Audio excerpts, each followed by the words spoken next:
peser sur Rec. Là. Je pèse sur Rec là. J'ai pas enregistré avant, là. Inquiète-toi pas. Ok, parfait. Ouais. Non, mais j'enregistre là, mais on peut commencer quand on veut commencer. Là. On parlait de faire des corpos de Noël. J'étais avec Danick de Martineau. Ben, pas Danick. Ah, un classique. Je le sais, mais je sais que c'est Danick Martineau, mais c'est parce qu'à cause du dé de Danick, il y a le dé qui vient tout de suite après. Danick Martineau et Étienne Dano. Yes, sir! Encore et de ça. Je suis bien content de vous recevoir. Vous recevoir ensemble. En plus, on s'est croisés. Ben, Danick, on s'était vu quelques fois, mais pas souvent. Même pas en show tant que ça. On s'est juste croisé à des places. Puis on s'est rencontrés officiellement à un tournoi NHL qu'on a fait avec Dano pour la fondation Douglas. Tournoi que vous m'avez lavé en finale. Bah, écoute. Ça a été douloureux. J'avais pas besoin d'un coup dur en pandémie de plus, mais c'est correct. J'ai absorbé la défaite pour une bonne cause. C'est correct. Mais disons, on s'est rencontrés là, c'était vraiment le fun. On a jasé dehors, puis c'était très cool. Fait que j'étais bien content de vous inviter. Puis là, on parlait justement de faire des corpos de Noël. Parce que là, comme on disait, moi puis Dano, j'ai jamais eu autant de corpos de Noël virtuels que ça. Genre depuis des corpos tout court. Mon Noël, t'en ai tout le temps une coupe, mais j'en ai jamais autant que ça. Puis là, à cette heure, avec le virtuel, c'est comme, reste chez vous. Si t'es chez vous, on veut vraiment t'avoir à notre party de Noël. D'accord. Je vais faire des choses dans mon salon. Mais toi, tu fais beaucoup d'écoles secondaires, Danick, c'est ça qu'on disait, là? Ouais, ben en fait, j'en avais beaucoup de bouquets aussi, je te dirais, avant que la COVID arrive. Et là, ça a été de se réinventer. J'en ai fait une coupe au début de l'année. Il y a une école, en fait, que ça dépend des écoles, des budgets puis tout, mais une école qui a acheté le show 3 jours de suite. OK. C'est-tu dans la Nodière, ça? C'est à Esther Blondin. Ouais, c'est ça. Esther Blondin. C'est au coin de ma rue. Moi, je reste à 5 minutes d'Esther Blondin. Ah, OK, ben c'est voilà. L'auditorium est malade, hein? Ouais, ben l'école est malade court. Je veux dire, moi, dans mon temps, à mon école secondaire, j'ai un souvenir assez marquant qu'une année, on n'avait plus de budget pour payer la bus pour nous amener à l'aréna, l'équipe de hockey, et eux se font bâtir une aréna. Donc, tu vois...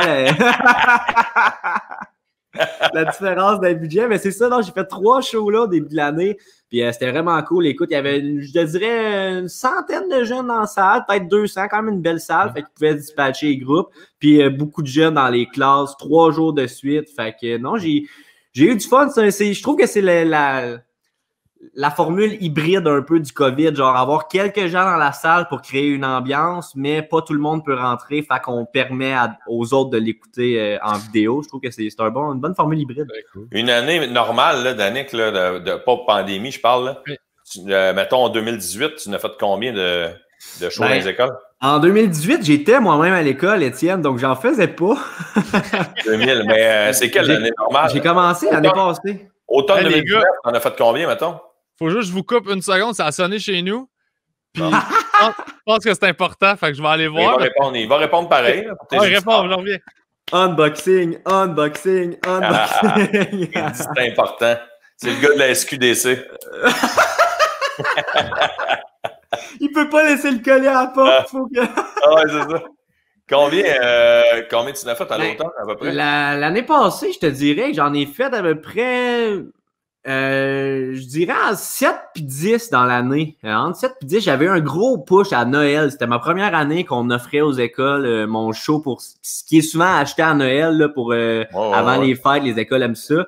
Puis j'en avais fait 5 en 2 jours, les 2 jours avant qu'on tombe en congé. Toutes dans des écoles différentes? Toutes dans des écoles différentes. J'avais fait 5 écoles différentes, 2 écoles en Beauce, une à Montmagny, à name it, en tout cas, j'avais 5 écoles en 2 jours, ça fut malade, j'ai roulé pas mal. Sinon, j'en ai fait ici et là dans l'année. Mais là, c'est ça le problème, c'est que c'était censé être cette année, tu sais, qu'on en pogne une gang, là, tu sais. 90% des écoles, ils amènent-les, là. Mais finalement, avec le COVID, ça n'a pas eu lieu, mais regarde, j'ai même pas encore de barbe. Fait que j'imagine que je vais avoir d'autres années pour me reprendre.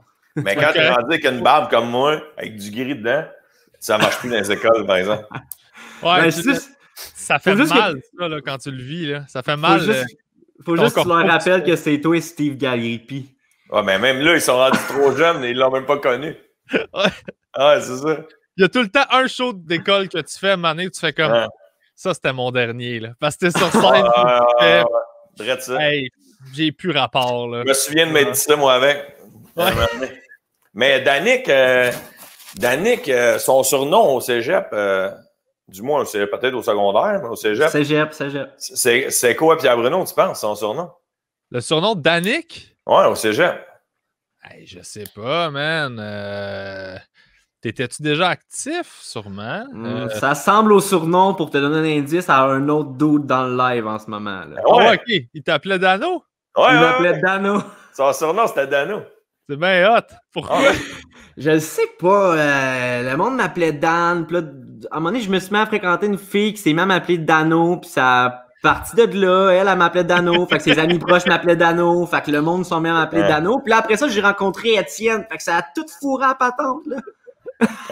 C'est pour ça que j'ai pas mis mon nom de famille dans les noms en dessous de l'écran.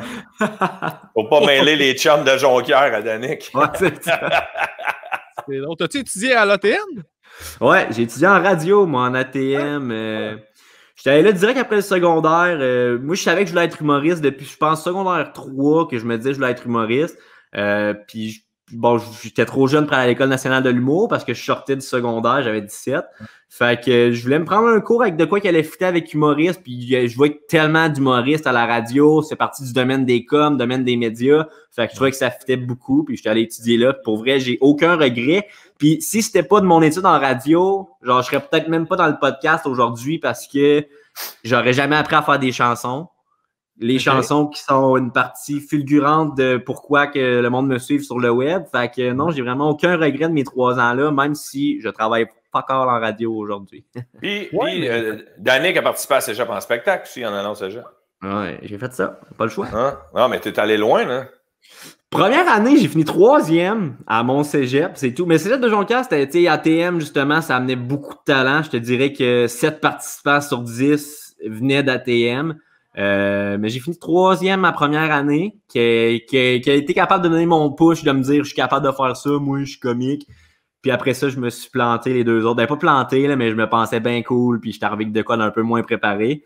Vraiment, c'était des belles expériences. Jeannette. Mais faut qu'ils apprennent, le jeune. C'est ça que les gens, les jurés, ils disaient ça au cégep. Ouais. Honnêtement, je pense que tu as appris, là. J'ai spiné depuis.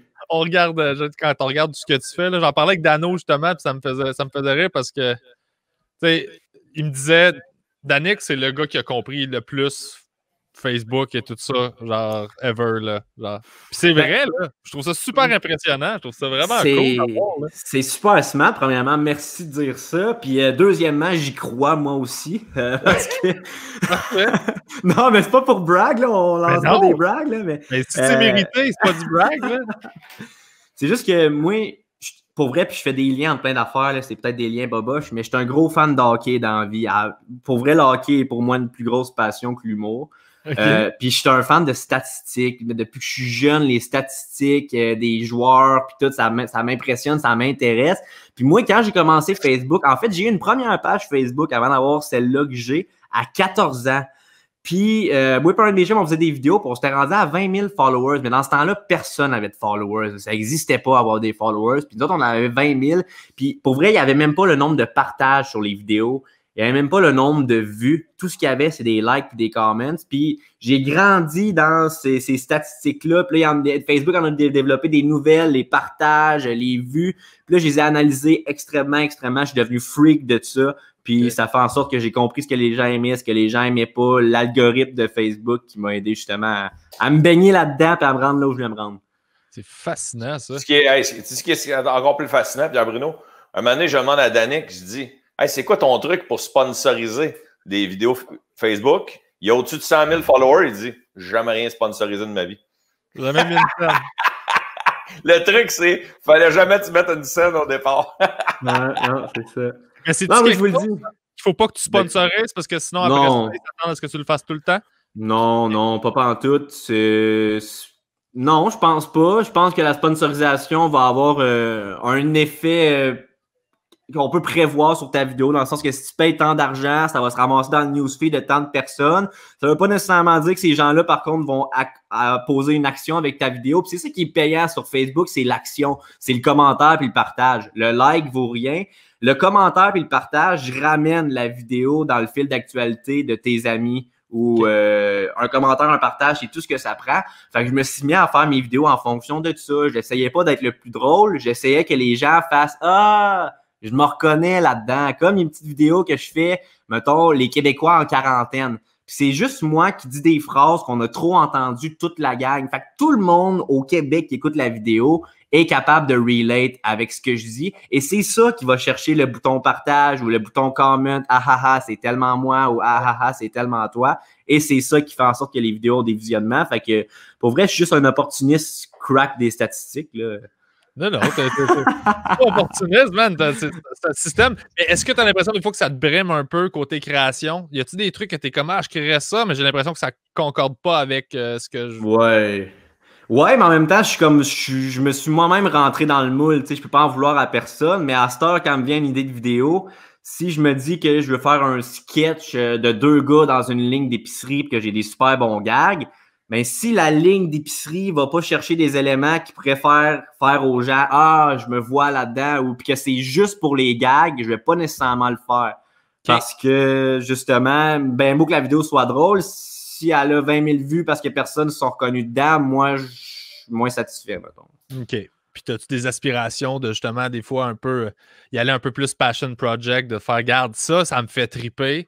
C'est pas grave si ça lève pas, là. C'est juste que j'ai besoin de dire ça me fait rire, ça, là. Ben là, je me réinvente dernièrement. J'essaie de trouver des nouveaux concepts. Comme j'avais fait un sketch que c'était, je peux pas faire pause, c'était en ligne, que c'était moi qui jouais 3 rôles. Puis c'était plus un sketch que, mettons, j'essayais de rejoindre les gens avec, même si je peux pas faire pause, c'est en ligne, ça rejoint beaucoup de personnes, là, tous ceux qui ont un enfant et une PlayStation.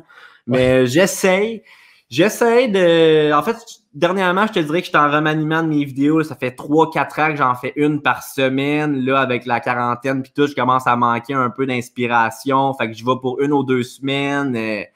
Puis oui, j'aimerais ça me réinventer, mais je suis bien dans mon moule de sûreté, tu sais, de ce à quoi je sais que ça va fonctionner puis que les gens vont apprécier. Fait qu'un bon mix des deux, je te dirais. Là, j'essaie de faire du nouveau stock tout en gardant mon stock sûr. Tu sais, quand tu trouves une ligne qui marche, puis tu tapes sur le clou, tu n'as aucune raison de sortir de ça. Moi, je pense, là, je trouve ça bien legit. Dano est un des gars, moi, que j'ai toujours admiré pour ça. Tu as toujours trouvé des bons concepts, tu as toujours fait des vidéos, tu as toujours produit des affaires. Tu as eu beaucoup de hits sur le web à travers les années. Hey, d'ailleurs, là, Danick, la vidéo que vient de parler, PB, c'est une vidéo où il joue 3 personnages. Là, puis il y a un des personnages qui joue son père. Moi, je capoterais jouer le père à Danick dans une vidéo. Ça fitterait en plus. Ah, ça peut fitter, pour vrai. Ben oui. Je vais me laisser juste un bang qui fait encore plus bonhomme, genre juste une moustache. Ça pourrait être drôle. Avec ta voix. Juste ta voix. Danick, atteins ton jeu vidéo. Je peux pas faire pause.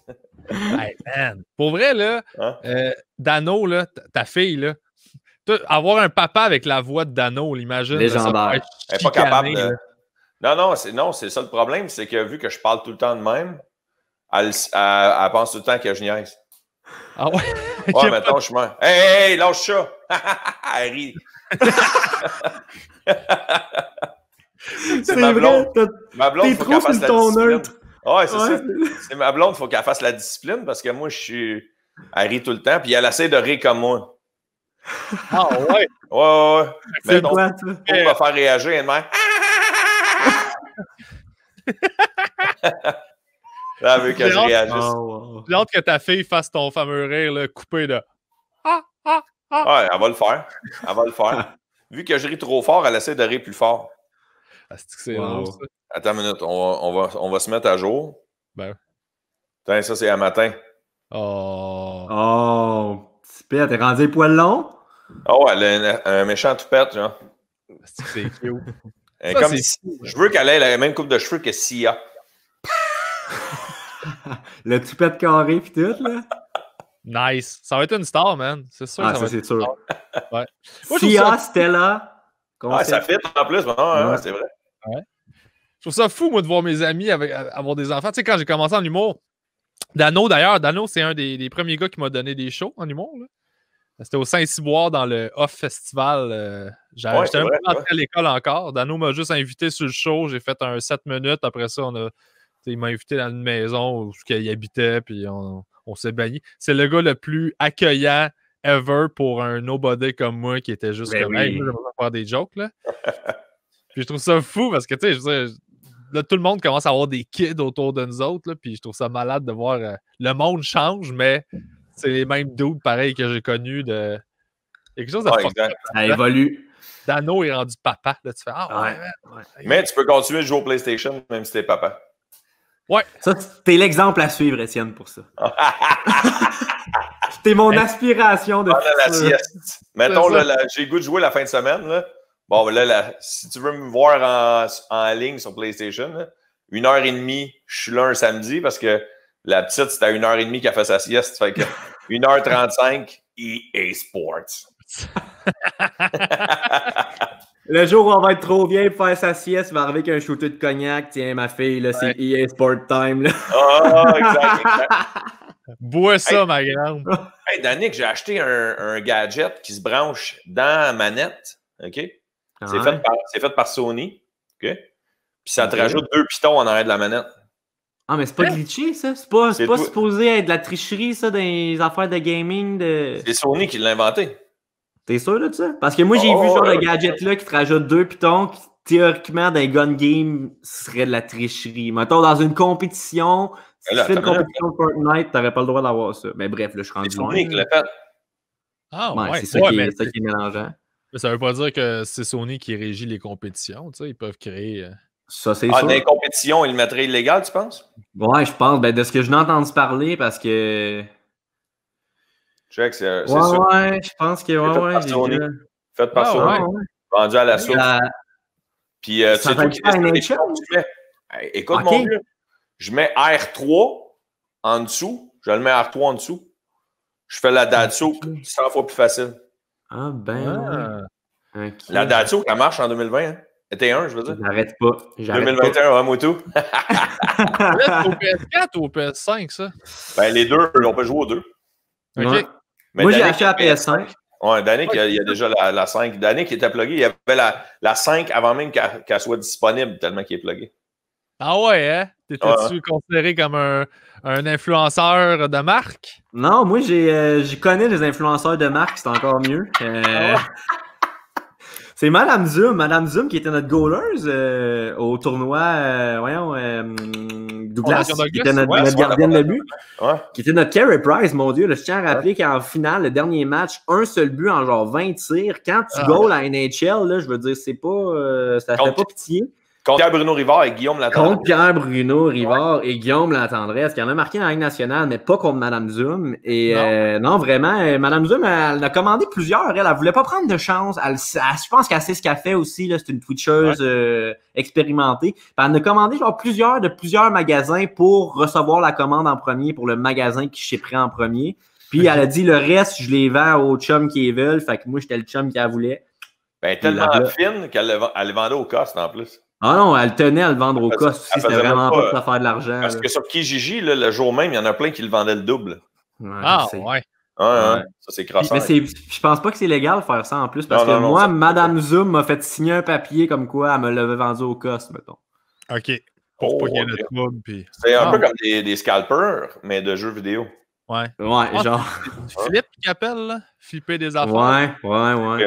Flipper, François William m'expliquait ça, qu'il y en a plein qui font ça avec des figurines, avec des trucs comme ça. Fait que, genre, des souliers. Ouais. Des souliers, ouais, c'est vrai. Puis la PS5, honnêtement, là, tu vois-tu une différence? Moi, j'ai une PS3, là, puis elle n'est pas pluguée, là. J'ai un jeu de PS5 sur ma PS5 parce que la PS5 est aussi une PS4. C'est-à-dire que j'ai tous mes jeux de PS4 sur ma PS5. Puis je joue en format PS4. Fait qu'il faut vraiment qu'ils sortent le jeu en PS5 pour que tu vois la différence. Sinon, c'est le même jeu. Puis j'ai un seul jeu de PS5 qui est NBA 21 Next Gen, le jeu de PS5. Et pour vrai, j'ai l'impression d'être 5 ans à l'avance. Mettons qu'on est encore sur la PS4, j'aurais l'impression de jouer à NBA 2K25.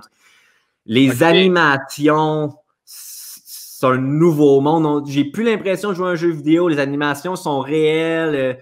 Il n'y a plus de loading des menus. Mettons, quand je pars ma game à NBA 2K20 sur la PS4, j'attendais genre une minute que le loading se fasse à 99% et que là, je puisse la commencer. Là, je clique sur jouer le match. tu vois mon bonhomme marcher sur le terrain, il rentre sur le terrain. Fait que vraiment, là, moi, je pense que si t'es un gamer, là, pour le 500$, ça vaut vraiment, vraiment la peine. Mais qu'il y ait des jeux là-dessus, ça va être incroyable. OK, fait qu'il y a une vraie différence. Parce qu'on ouais. Moi, je suis impressionné facilement par la qualité des affaires, puis je suis comme... On dirait que je ne vois plus la différence. J'ai pas embarqué dans les TV. Moi, j'avais une TV 720p, puis j'étais bien heureux, ça me dérangeait pas. Puis, je voyais la 1080 sortir, la 4K, j'étais comme, ben, je suis pas malheureux, moi. Non, c'est sûr. C'est sûr. Mais moi aussi, je doutais. Puis j'ai demandé à Mme Zoom avant de l'acheter. Puis elle a dit, ah non, pour vrai, la différence est visible. Puis c'est surtout dans la manette. Les vibrations sont beaucoup plus réelles. Tu as du kickback dans les R2, L2. Mettons que tu joues à un gun game Call of Duty puis que tu tires, ben tu vas sentir un kickback dans ton doigt comme si ton gun te faisait du kickback, mettons. Fait que non, pour vrai, c'est une autre machine. On est rendu en 2020 pas à peu près. Ça paraît, là. Ah ouais. C'est hot. Ah ouais. Ça coûte tellement cher en plus, ces affaires-là. C'est ça qui me fascine, là. Ça, c'est sûr. Ça, c'est sûr. Gamer, mais c'est-tu meilleur les consoles que les ordis pour gamer? Oh, là, tu t'embarques dans un gros débat, mon vieux. Là, si tu veux créer des commentaires sur ton post, on est dans le bon volet. On veut des commentaires. Ça va se partager. Check ça en dessous, là. L'algorithme. Écrivez-moi console ou PC. Et si bol. Article 4, Bombardier. Ah ouais, des commentaires. Go! Non, mais je me demande si c'est ça, si tu des machines, genre juste c'est optimisé pour ça, fait que ça fait que genre c'est super calé, puis... Ben, c'est parce que moi, je joue pas PC, là, fait que je suis vraiment pas le bon public, là. Non, moi, j'ai toujours joué console, puis j'aime l'effet d'avoir une manette dans les mains, puis j'ai toujours joué avec PS, en fait. Mais je sais que PC, c'est le real thing, là. Genre, les vrais pros, là, sont sur PC.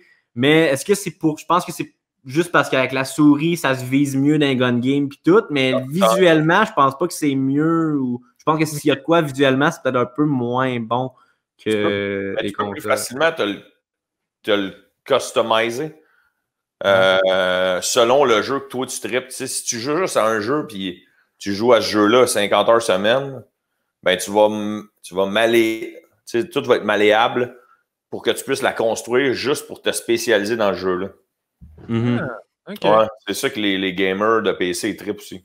OK, ouais. Parce que dans les jeux cross-platform, là, ou ceux qui ont du PC, là, le PC est vraiment dominant. Là.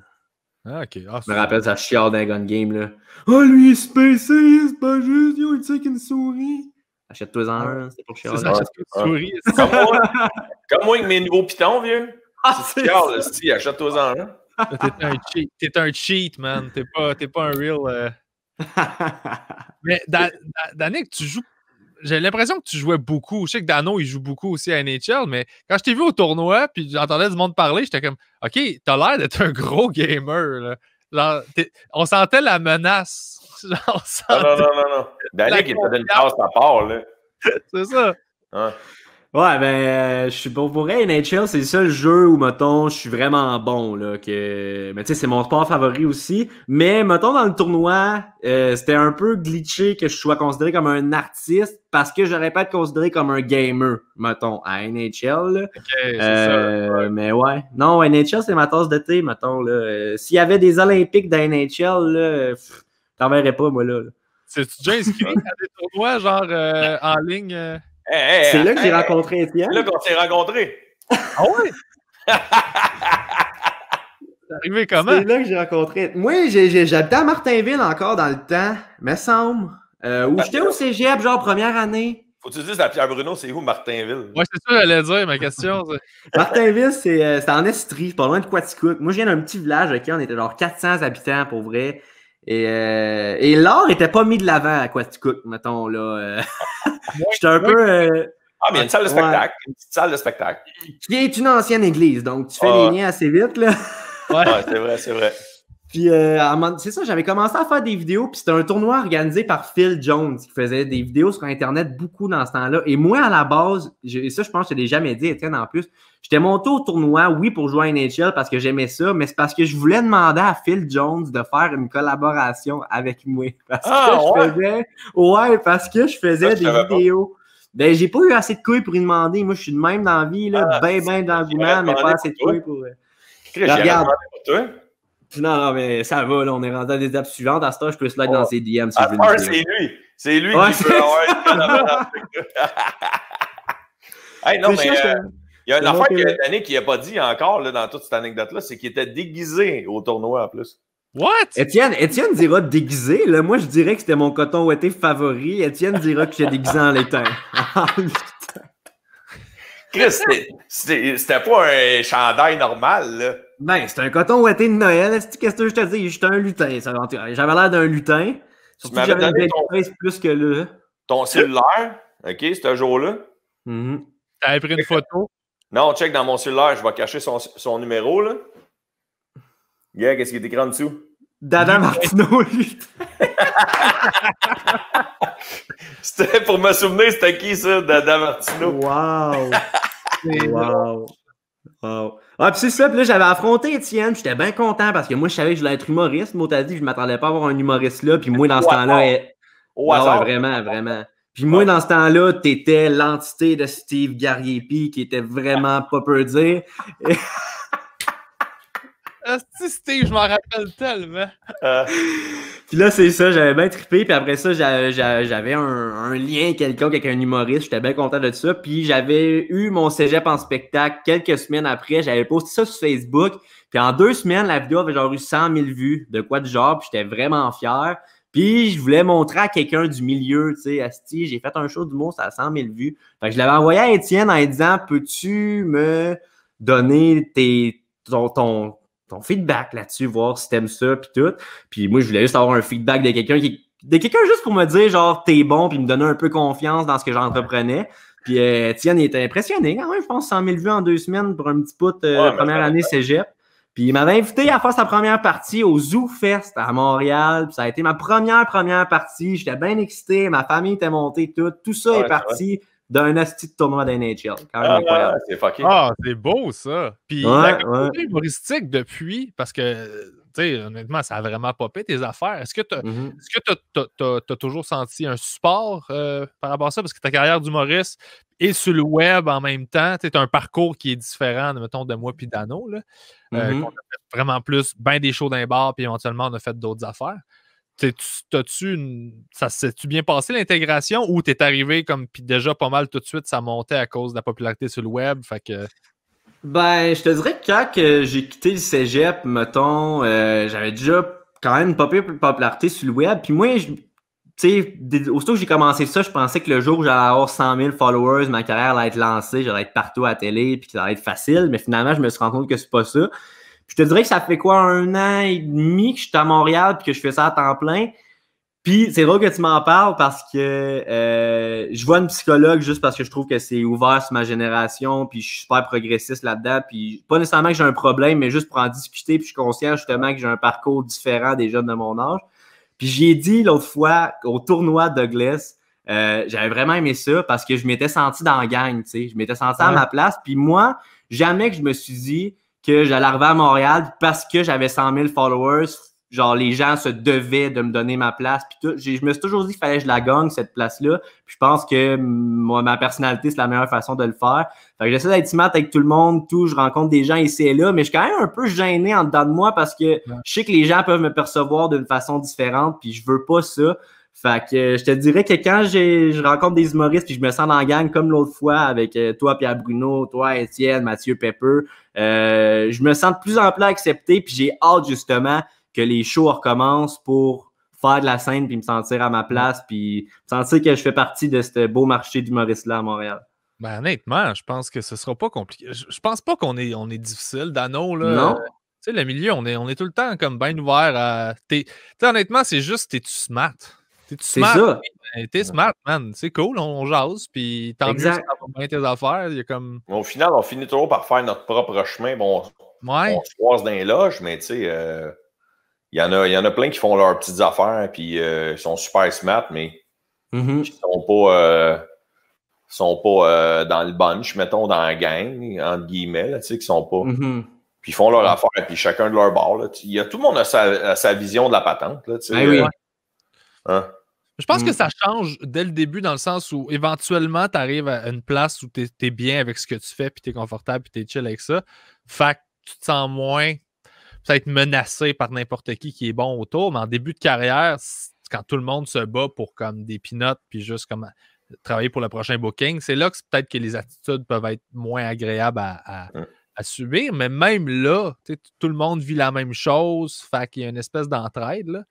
Mais moi, c'est ça. Fait que je pense pas que... Puis j'ai l'impression que là, tout arrive dans un monde où il y a plein d'open mic. Ouais. Moi, cette réalité-là, moi, je l'avais pas. Dano non plus. Là. Ça n'existait pas, les open mic, quand on a commencé. C'est vrai?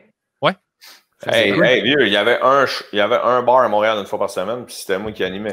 C'est ça, c'est Dano qui l'animait. Il y avait juste une fois à Montréal. Voyons donc. Qu'est-ce qui s'est passé dans les 10 dernières années? Les gens...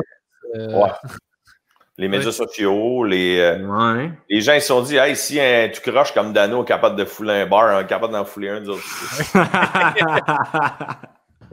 Le bar a pas.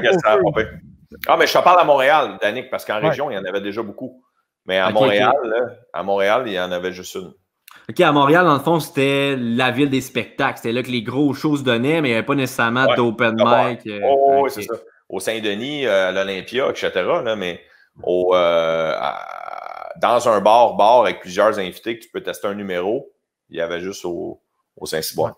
C'est la seule place. Fait qu'il n'y avait pas cette culture-là de genre... Ça change la game, là. Ça crée une vibe de groupe, justement, parce que moi, la place où je rencontre les humoristes, puis que de plus en plus j'en rencontre, plus je me sens à ma place, c'est des open mic, tu sais. Les premiers open mic que j'arrive, c'est ça, c'est ce sentiment-là qui est un peu tannant, c'est que moi, je fais mes devoirs, puis je check le monde autour de moi, puis je check les autres humoristes, puis je le sais, je savais le monde était qui, puis souvent, je savais que le monde savait j'étais qui, mais il n'y avait aucun lien autre que cette connaissance-là, puis... Tu sais, je veux pas avoir l'air du gars qui arrive cocky, puis hey, je me présente, puis tu sais, je veux être le gars qui prend sa place, puis si t'as envie de me parler, tu viens me jaser, puis tout, puis au début, c'était plus difficile, mais là, plus que tu fais de bord, plus que t'arrives, puis là, il y a 2-3 faces que tu connais, que tu te sens à l'aise d'aller dire bonjour, puis de prendre une bière avec, puis non, c'est ça, puis moi, je suis un gars super charismatique qui a jamais vraiment eu de misère à faire sa place, mais ça, j'avais peur parce que d'habitude, où j'arrivais, il y avait l'âge. J'étais dans le même âge que ce monde-là. J'arrivais au cégep, c'est du monde du cégep. Secondaire, c'est du monde de ton âge. Mais là, j'arrivais dans une game où mes potentiels chums ont 10 ans de plus que moi. Ouais. Voire 20 au pire. Fait que, tu sais, c'était un peu plus stressant, mais non, écoute, comme tu dis, c'est juste de le faire, puis de rencontrer du monde, puis ça vient naturellement, puis ça fait du bien une fois que tu te sens dans l'eau, mettons. Ouais. Ben, honnêtement, ça, c'est le côté beau de la job. Moi, c'est comme ça que je l'ai vécu, c'est que j'ai réalisé, puis j'en parlais avec quelqu'un un moment donné, que moi, tous les gens sur qui je tripais quand j'étais jeune, tous les humoristes, maintenant, c'est tous des amis. Ouais, exact. C'est quand même cool, là. C'est malade. Je suis rentré dans la TV, là. Tu sais, c'est rendu mes chums. C'est weird, là. Mais ça a pas de beau comme milieu, là. Mais je savais pas que tu faisais des open mic. Je pensais que tu faisais pas mal les soirées directement. Mais t'es-tu self-impose ça pour comme faire tes classes puis sentir que tu skippes pas d'étapes puis apprendre? Ou? Ben, honnêtement, je me fais pas booker des soirées. Je commence comme tout le monde. Tu sais, le monde savent que je suis le web, oui, mais tant qu'ils me voient pas plus à la scène, ils ont peut-être pas l'idée que j'en fais. Puis... Parce qu'honnêtement, les seuls shows que je peux avoir, c'est les écoles qui me bookent parce qu'ils veulent Danick Martineau parce que je suis l'entité web ou les open mic, pour vrai. Puis j'ai essayé à mes débuts, mais dans la dernière année, mettons, de me rentrer sur des soirées qui n'étaient pas open mic.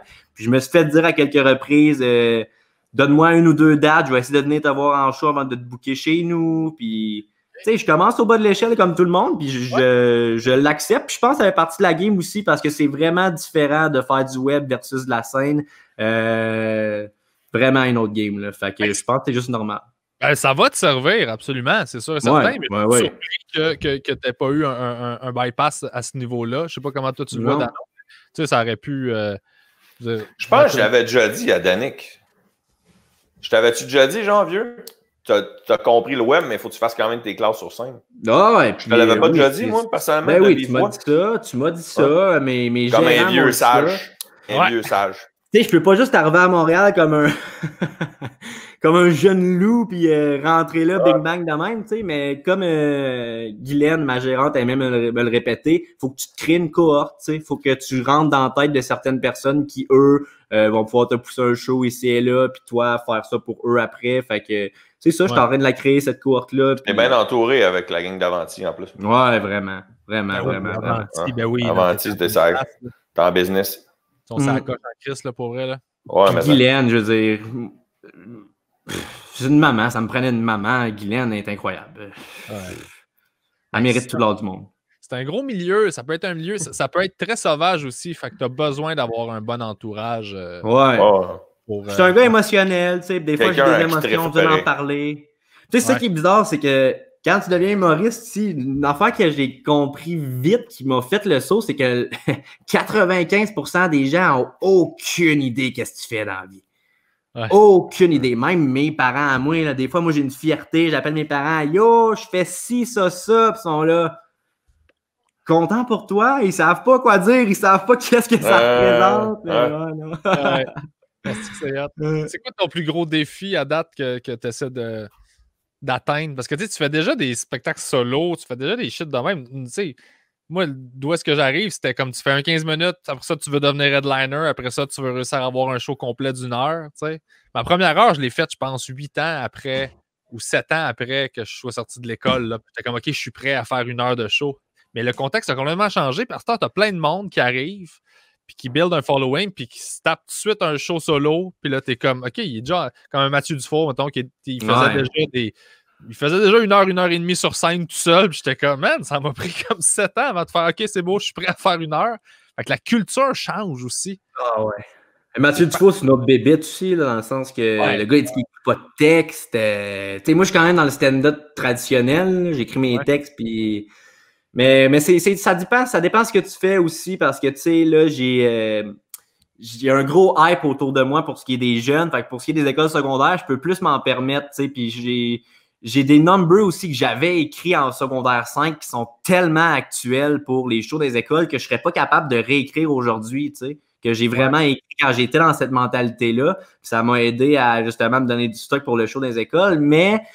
moi, je différencie vraiment les jeunes versus le public, un public adulte, dans le sens que devant les jeunes, les écoles secondaires, je fais des 45 minutes, puis c'est bon, ça rit, puis je suis à l'aise avec ça. Tandis que si je vais dans un public adulte, je suis vraiment peu à l'aise de faire plus que 15, tu sais. OK. Je trouve que ils sont moins fans de moi, fait qu'ils sont moins achetés d'avance. Faut que je punch plus. Il y a des jokes qui sont moins actuels pour eux quand je parle du fait que je suis dans mes problèmes de premier logement, mes premiers bails. C'est loin dans leur tête. Fait que faut que je joue avec ça un peu. Là. Ouais, cool. Mettons, tu fais le show dans une école, puis là, ils séparent l'école en deux. Tu fais le show devant les secondaires 1 et 2, puis après ça, tu fais les 3, 4, 5.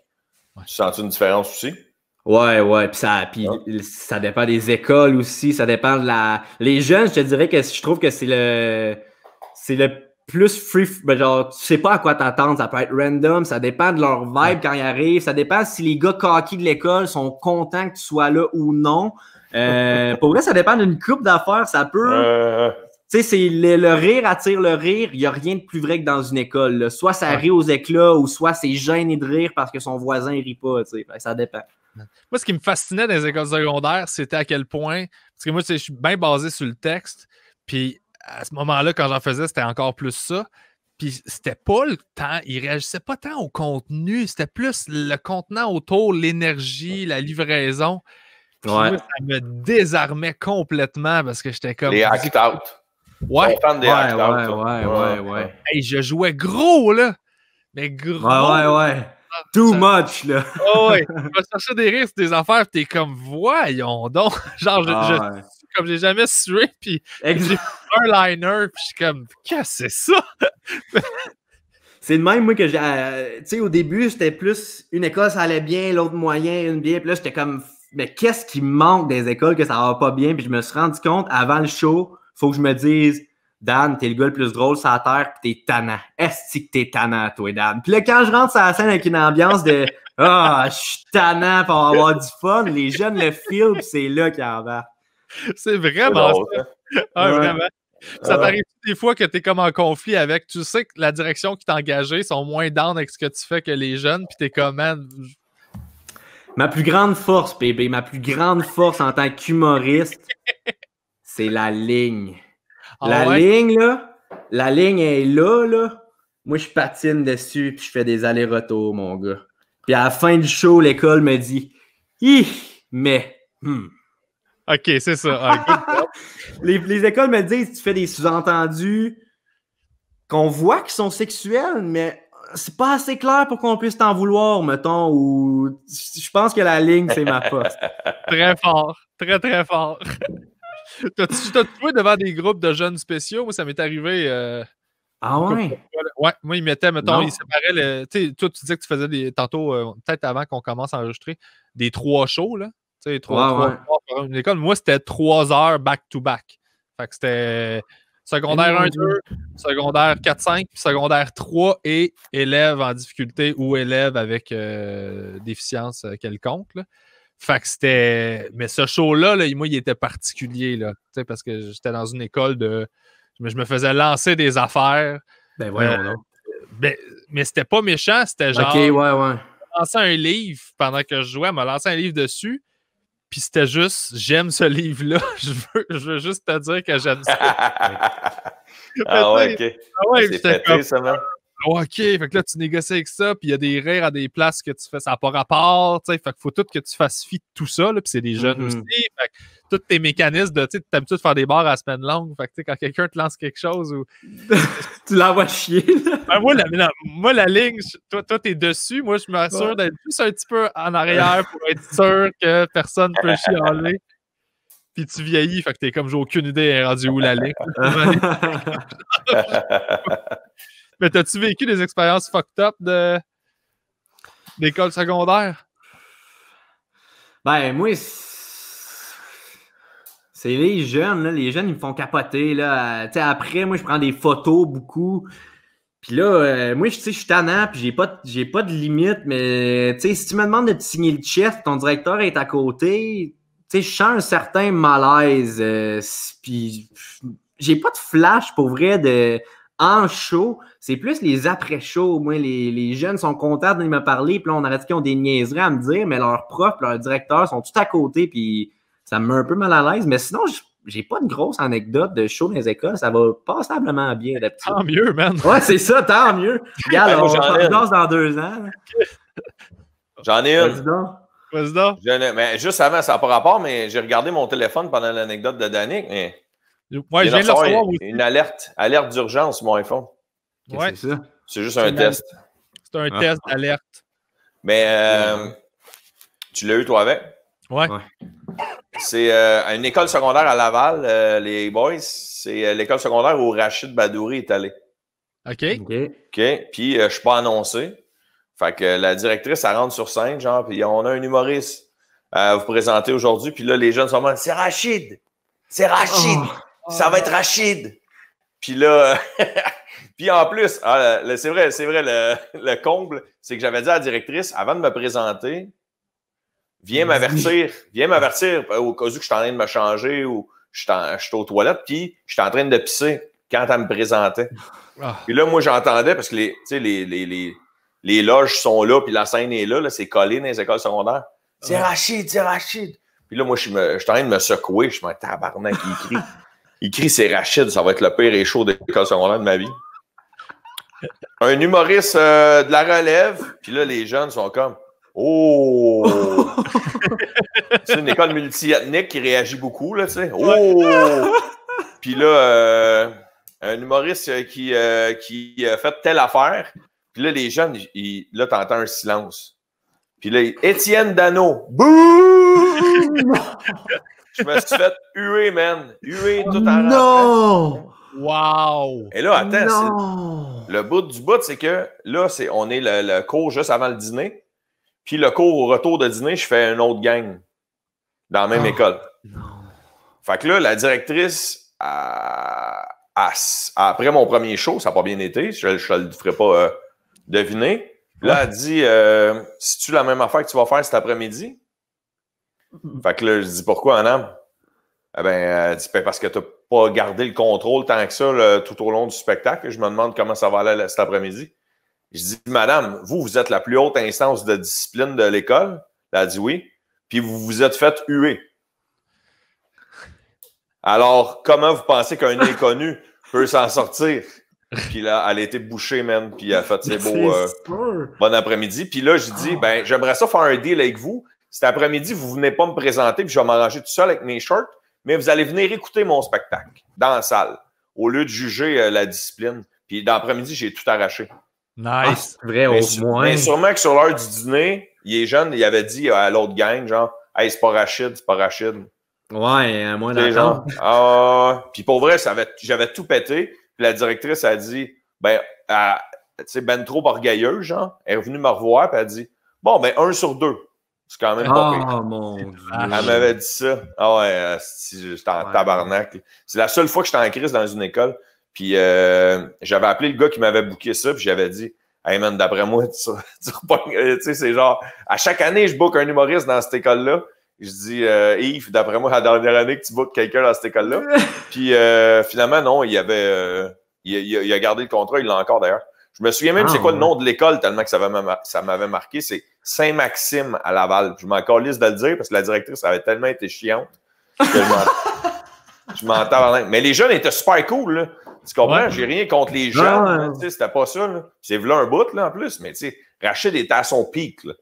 Oui. Il était à cette école-là en plus. Ouais, mais sans vouloir être plate, Rachid était rendu à un stade. Ben, peut-être son école irait, là, mais tu sais, il aurait pu faire des shows dans les écoles. Là, peut-être qu'il irait par plaisir ou faire une conférence, là, parce que c'est l'école où il est allé.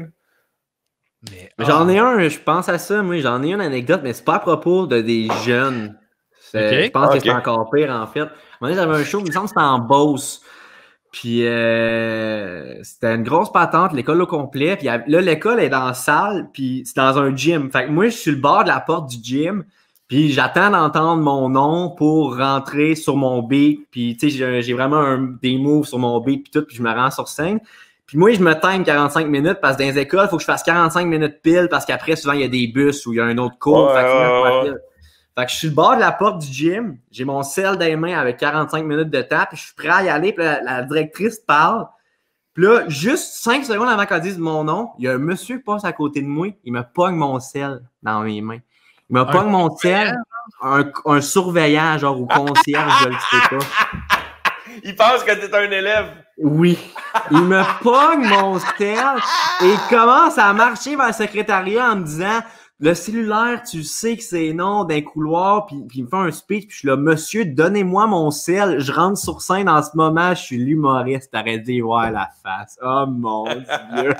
Wow. Il t'a l'ordonné au moins, là. Ben oui, il m'a l'ordonné. Pour finalement, j'ai eu 10 secondes de ma trame qui a joué sans arriver de Danick Martineau parce que le concierge me vole mon sel. Mais tu l'as-tu compté sur scène?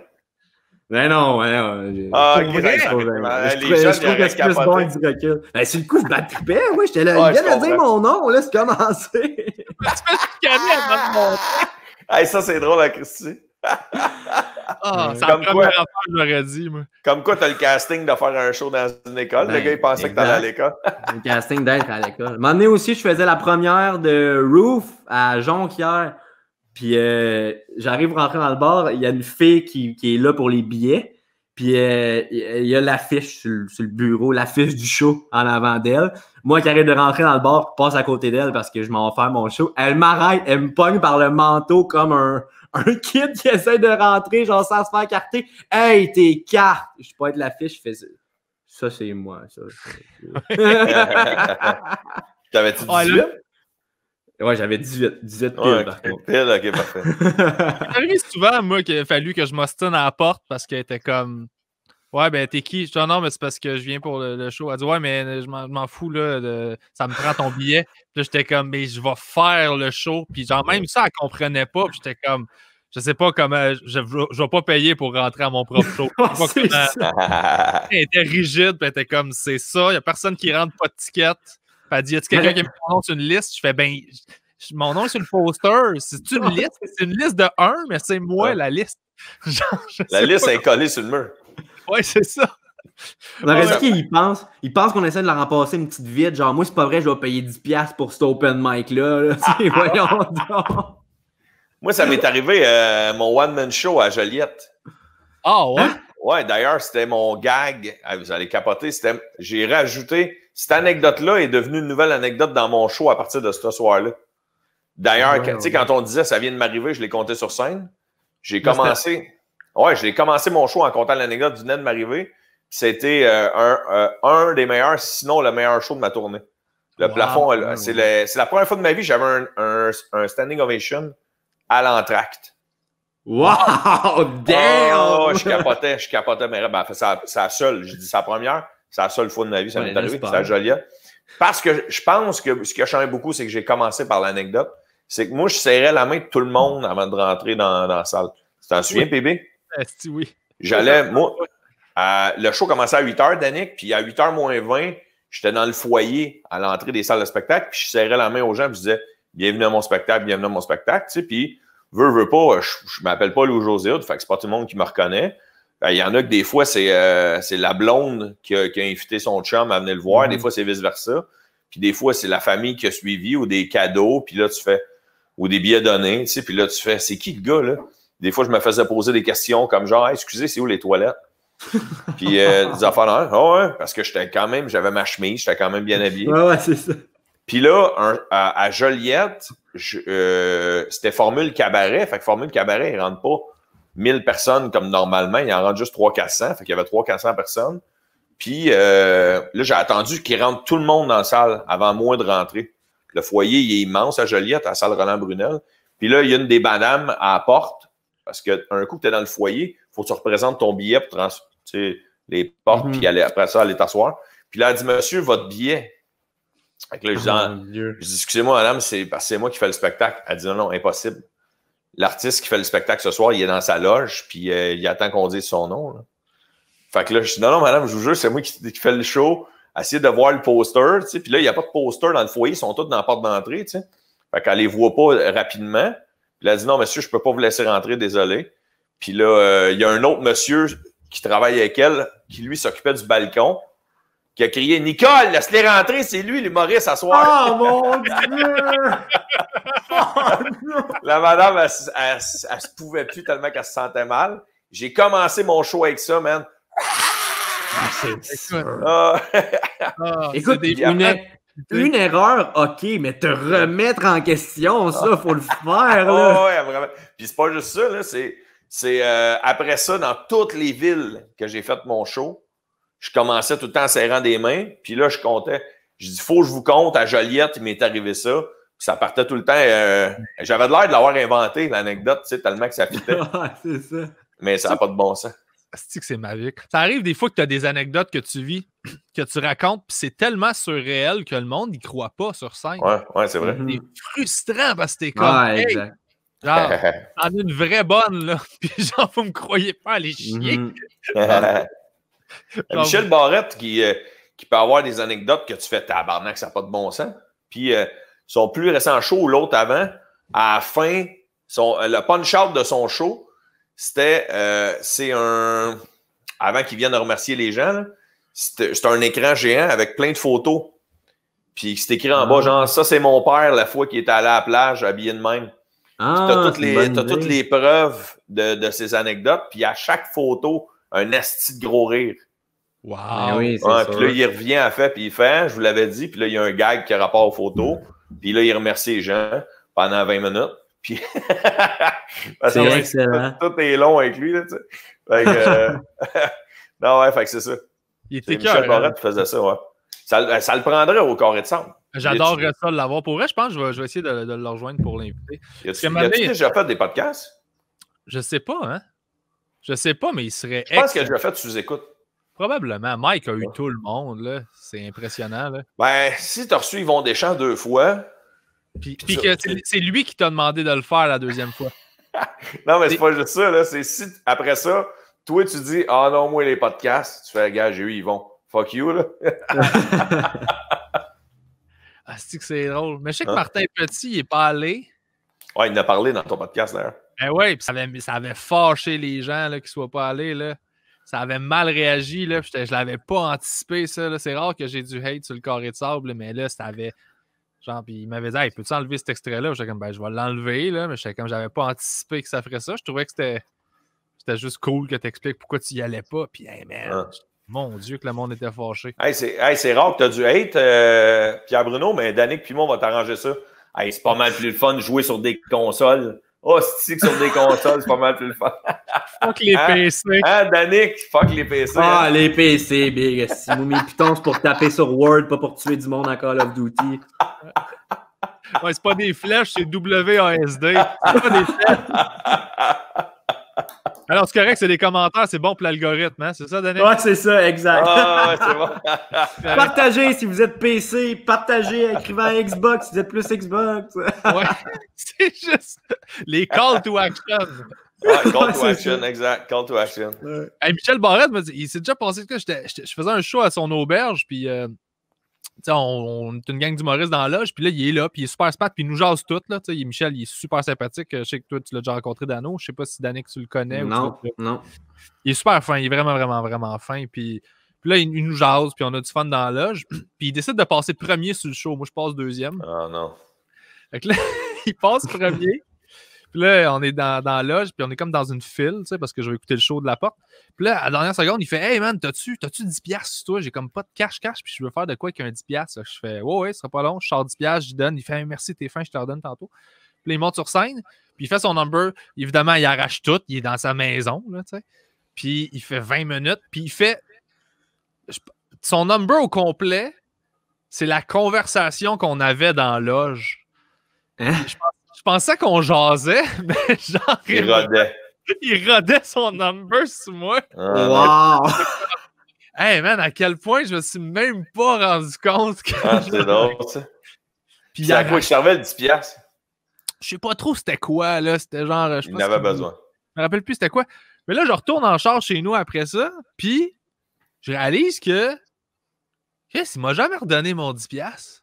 Moi, j'ai oublié, j'ai fait mon number... Fait que là, je fais Michel Barrette m'a volé 10$. Ah, wow. C'est drôle, ça.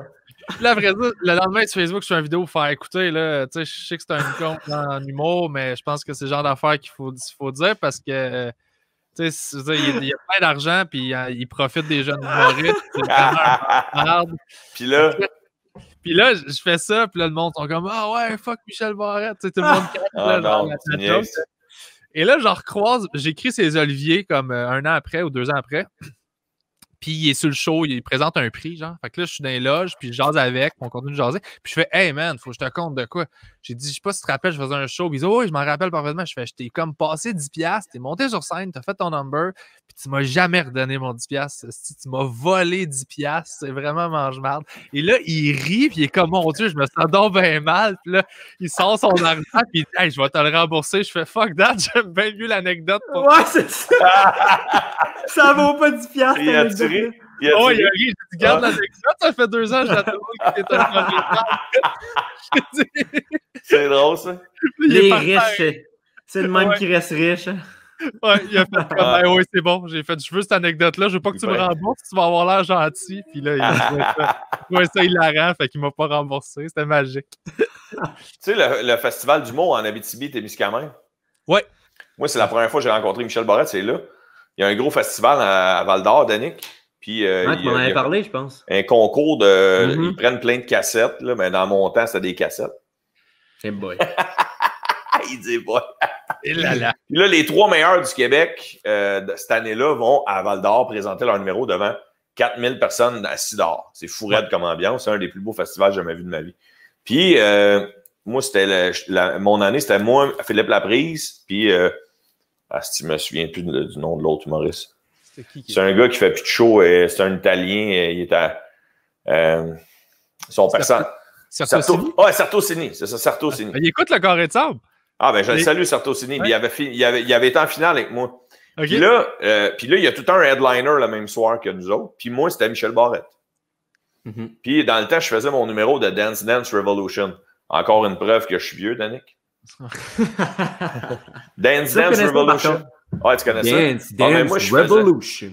Ouais, exactement. Fait que là, moi, j'expliquais aux gens c'était quoi le jeu, puis là, je le mimais sur scène. Ça pognait en esti dans les écoles secondaires. Puis après ça, je disais, imaginez si plus tard, ça devient une danse officielle d'un bar. Ouais. Puis là, j'imaginais un gars qui croisait une fille dans un bar en dansant comme dans le jeu Dance Dance. Ça marchait avec les pieds. Fort, ça, ça marchait fort. Fait que là, oui, vas-y. Je fais cette affaire-là. Puis Michel Barrette, il écoutait le show, mais je savais pas qu'il écoutait le show. Tu sais. À la fin du show, il dit hey, les gars, vous étiez vraiment bons. Puis tout. Fait que là, c'était Michel Barrette qui dit que t'es vraiment bon. Les trois, il nous dit ça aux trois. Puis en même temps, je fais qu'il a peut-être juste écouté les rires. Puis tout. Je refais un show avec 3 mois plus tard. 3 mois plus tard, genre. Ça arrive sud de Montréal. Je fais sa première partie. Tu sais, genre, il y a 2 premières parties, un headline, mais c'est Michel. Des billets un peu plus chers. Là. Il y avait un bateau, c'était sur un bateau à Belleuil ou dans le coin de Richelieu, en tout cas. C'est pété en crise comme place. Puis, Michel, il nous écoute. Moi, puis l'autre gars qui était sur le show, fait chier, je me souviens pas c'était qui l'autre gars.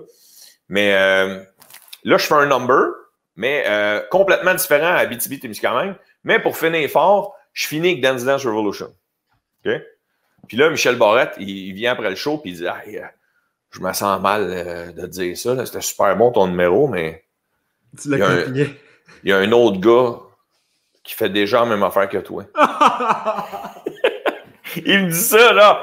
Là, je m'en quel bout de mon show que t'as déjà vu. Moi, je panique, là. Michel Barrette, il me dit que je copie. Tu sais, je paniquais bien raide. Il dit, mais tu sais, là, ta danse à la fin, avec les carrés, là, le jeu, là. Il dit, ouais. Il dit, hey, j'ai vu un gars à Val-d'Or faisant la même affaire que toi. Wow. Je capotais, là. J'étais à Val-d'Or cet été, Michel. Là, il dit, ouais, c'est quasiment la même affaire que toi. Fait que là, ben, c'était moi, Michel. Oh, tabarnak, excuse-moi. Là, regarde, il a le cœur à la bonne place, il était là pour te défendre. Hey, j'ai vécu la même affaire d'une fille à queue leu saoule morte, qui vient me voir à la fin d'un show puis qui me donne de la merde, là. Elle fait des petites salles, tu copies tes jokes. Là, je fais, de quoi tu parles? J'ai vu un gars à Saint-Lazare la semaine passée, les mêmes jokes que toi, c'est pas calme. Là, je fais, c'était moi.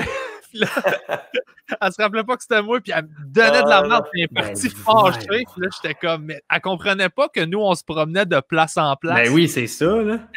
Ça, c'est un autre mythe des gens qui font pas de l'humour. Ils pensent que nous autres, on fait un number une fois, là, puis après ça, c'est fini ce number-là. On en revient avec un nouveau la semaine prochaine. Non. Non, mais non, Chris, non.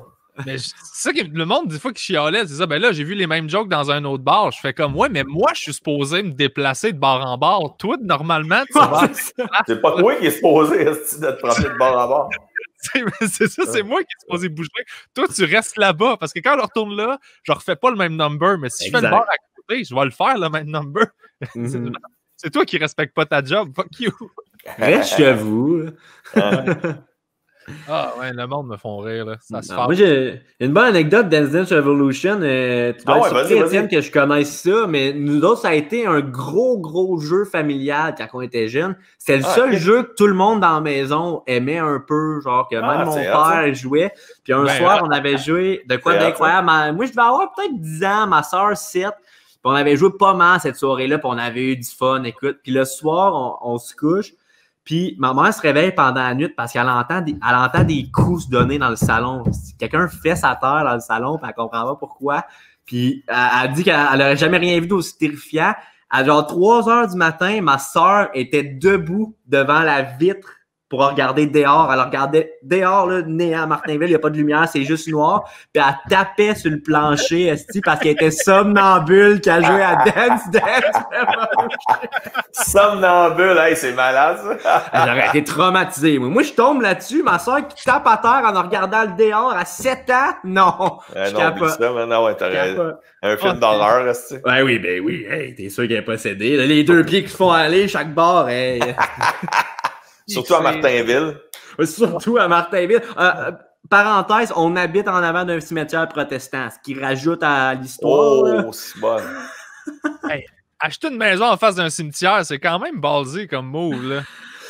Il y a plusieurs de mes chums qui trouvent ça bizarre, qui sont pas à l'aise, mais moi, j'ai été là depuis que je suis tout jeune, fait que ça me shake pas. Mais en revanche, j'ai jamais vu personne se faire enterrer là, tu sais. Fait que c'est moins... c'est un vieux cimetière. Mais c'est la prémisse d'un vieux gag, ça. Eh ouais. Connais-tu l'histoire du gars qui restait en face d'un cimetière? Quand il est mort, il reste en face de chez eux. Ah, Un vieux gag. Je pense que c'est un gag genre Jean-Claude Blanchard. Là. Mais ces jokes-là sont encore bonnes. C'est ça l'affaire. Encore des vrais bons vieux gags. Mon père m'a conté une joke de Newfie, je pense. Puis j'étais comme... C'était une bonne joke. C'est genre les deux gars qui ont un char à vendre. Le char a 300 000 kilos. Fait comme on ne pourra jamais vendre ça. C'est un vieux char fini. Ça n'a pas de sens. Puis il y en a un qui fait comme... Ben non, j'ai une idée. On va reculer le compteur. Puis il recule le compteur. Puis là, il fait bon, OK. Fait que là, on va le vendre. Mais il dit, t'es-tu fou? C'est un char neuf. Tu comptes ça, tu fais, c'est niaiseux. C'est bon, ces jokes-là. Exact. Je sais pas ça va être quoi, mettons, tu sais, comme là, ces jokes-là, ils ont 70 ans, 60 ans, mettons, puis je sais pas ça va être quoi le livre de jokes du futur. Boy. C'est le web. Mais là, avec l'Internet, là... Ouais, c'est le web. Ça va être des mimes. Ça va être un livre de des mimes. Ouais, des mimes. Ouais, clairement. Ça, c'est frustrant. Quand t'arrives, tu fais une joke, puis ta voix en mime à quelque part, puis là, tu fais « fuck, man ». Moi, je m'en suis fait voler par Connery QC dans mes débuts sur Facebook. Oh, le tabarnak. On va l'appeler. On le connaît, on va l'appeler. Une vidéo. Il y en avait un, par exemple, je me souviens, c'était... j'avais fait une vidéo, tu sais, quand tu ramasses ta poussière avec un balai puis qu'il reste tout le temps la de petites lignes pas ramassables à la fin. Puis moi, je me penchais puis je la sniffais comme... Le lendemain, Connery QC a publié une photo, genre... quand t'es pas capable de ramasser la dernière ligne de poussière, puis c'était un bonhomme qui a sniffé, puis moi j'étais là, mon Dieu, tu sais, Connery QC m'a copié, puis tout, mais on...